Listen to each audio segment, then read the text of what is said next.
दोस्तों नमस्कार। सीधे बोले में आपका स्वागत है। दोस्तों, बिहार में 6 नवंबर को विधानसभा के चुनाव होना है और जिसके लिए प्रचार थम गया है। पार्टियां अपनी जोर आजमाइश कर रही हैं, लेकिन बिहार का मतलब है दोस्तों नीतीश कुमार।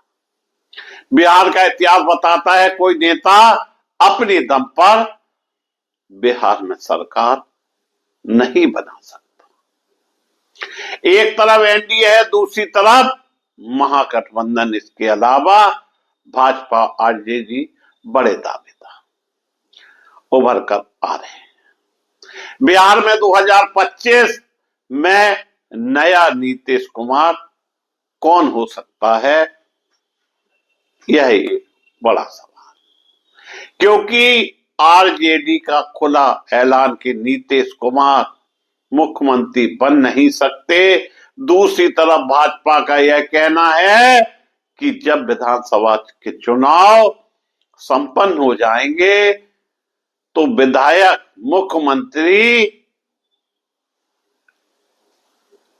का नाम तय करें।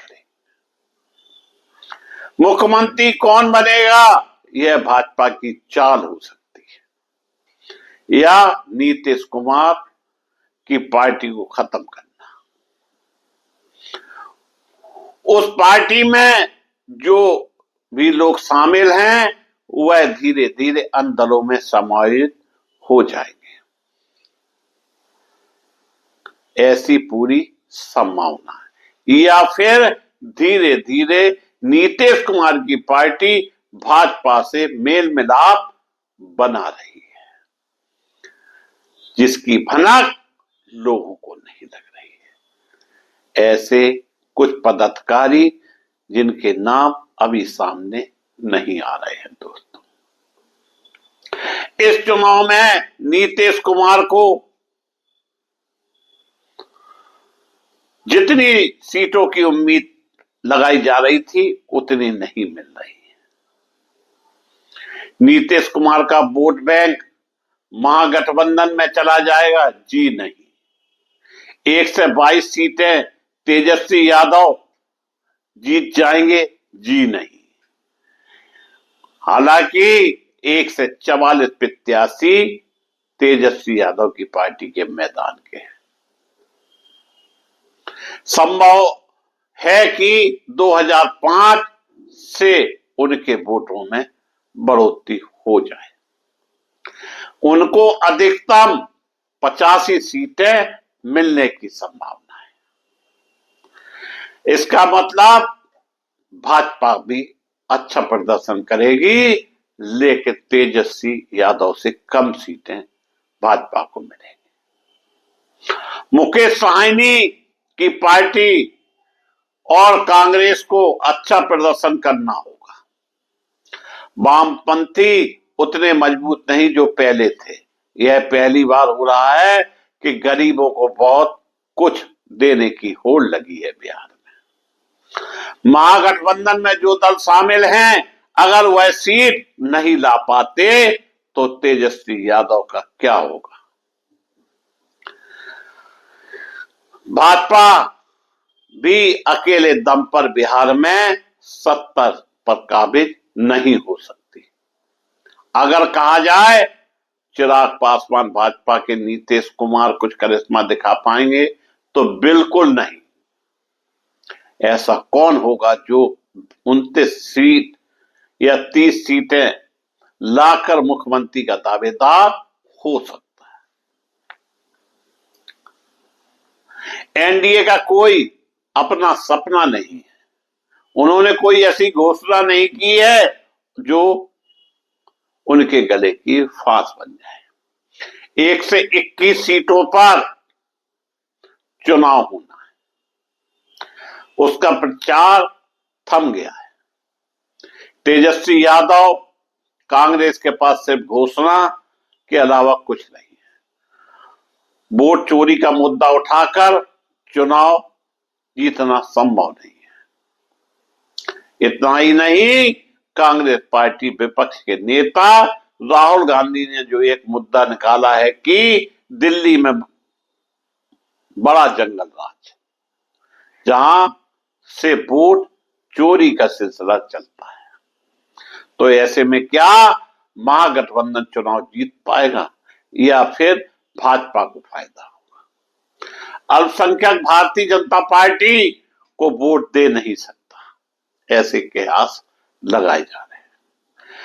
नए गठबंधन के साथ कुशवाहा वोट जो 2020 में भाजपा के साथ था हुआ है, गठबंधन को मिल सकता है। इतना ही नहीं, मुकेश साहनी कितना करिश्मा दिखा पाएंगे, जिनकी वीआईपी पार्टी है। प्रशांत किशोर की पार्टी के नेता, जो कि खुद प्रशांत किशोर हैं, चुनाव लड़ नहीं रहे। ऐसे में उनकी पार्टी नारे और जनसभाओं के बीच नजर आती है। इस चुनाव में कहीं ना कहीं नीतीश कुमार कमजोर नजर आ रहे हैं, इसलिए नए नीतीश की तलाश की जा रही है। चिराग पासवान जो पहले विधानसभा में बहुत अच्छा प्रदर्शन नहीं कर पाए, कहीं न कहीं इस बार भी वो धराशायी ना हो जाए।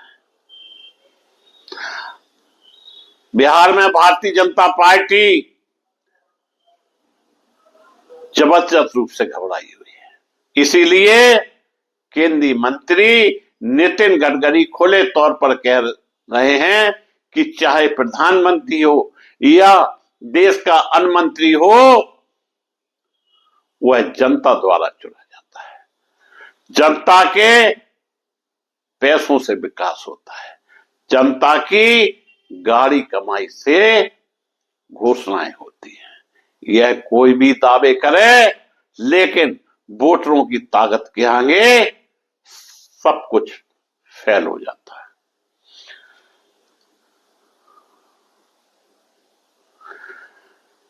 मंत्री खर्च करते हैं, इसका मतलब साफ है कि वोट की ताकत के बगैर कोई भी चल नहीं सकता, आ नहीं सकता। महागठबंधन में कई प्रत्याशी एक दूसरे के सामने ताल ठोक रहे हैं। 18 जनपदों में 121 सीटों पर चुनाव होने हैं। तेजस्वी यादव का कहना है 14 को जीत होगी, क्योंकि 14 को रिजल्ट खुलेगा। 18 को शपथ लेंगे और मकर संक्रांति को जो घोषणा की है महिलाओं को रुपया देने की या रोजगार की, उसे देना प्रारंभ कर देंगे। यानी मुंगेरी लाल के हसीन सपना देखने अभी से उन्होंने प्रारंभ कर दिए हैं। अगर वास्तविकता रूप से महागठबंधन को अपनी सरकार बनानी है, तो इससे जुड़े पार्टियों को अच्छा प्रदर्शन करना होगा, जनता का दिल जीतना होगा, वोटरों को विश्वास दिलाना होगा, तभी महागठबंधन सत्ता में आ सकता है। क्योंकि तेजस्वी और प्रशांत किशोर यही सूचना दे रहे हैं कि हम आ रहे हैं। तेजस्वी कह रहे हैं हम आ रहे हैं, प्रशांत किशोर भी कह रहे हैं हम आ रहे हैं। तेजस्वी कह रहे हैं हमारी वापसी तय है, प्रशांत किशोर बोल रहे हैं अगर अभी भी ना बदले तो चूक जाओगे। बिहार में बहुजन समाज पार्टी की बहुत ज्यादा अहमियत नहीं है। वहीं मुस्लिम बहुल क्षेत्रों में AIAMA को वोट मिलेंगे, जिन्हें काटने के लिए भाजपा ऐसे उम्मीदवारों को मैदान में उतर रही है जो वहां से जीत हासिल कर सके। लगभग ऐसी 11 सीटें। इस तरह की स्थिति में भारतीय जनता पार्टी उन कैंडिडेटों को मैदान में उतार रही है जो दावे के साथ चुनाव जीत सके। वहीं राहुल गांधी ने जंगल राज का जो खेल खेला है, युवाओं को संदेश दिया है कि दिल्ली के जंगल राज वाले बिहार में वोट चोरी करेंगे, उनको बिहार का युवा सड़कों पर रोकेगा, पोलिंग बूथ पर रोकेगा, सवाल फिर वही, कांग्रेस ने तेजस्वी पर दांव खेल दिया, भाजपा अकेले दम पर बिहार चुनाव लड़ नहीं सकती। क्या चुनाव आयोग भाजपा से जुड़ा है और एफआईआर की दम पर चुनाव जीतना चाहती, या फिर महाराष्ट्र की तरह बिहार में भी कोई शतरंज की बड़ी चाल चलकर भारतीय जनता पार्टी अन्य दलों को तोड़कर सत्ता प्राप्त कर लेगी? यह एक बड़ा सवाल।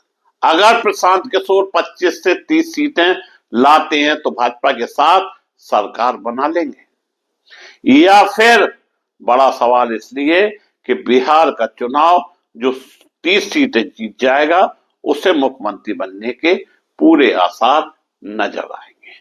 मैं मुकेश उदैनिया पुनः आप सभी को धन्यवाद देता हुआ अपनी बात समाप्त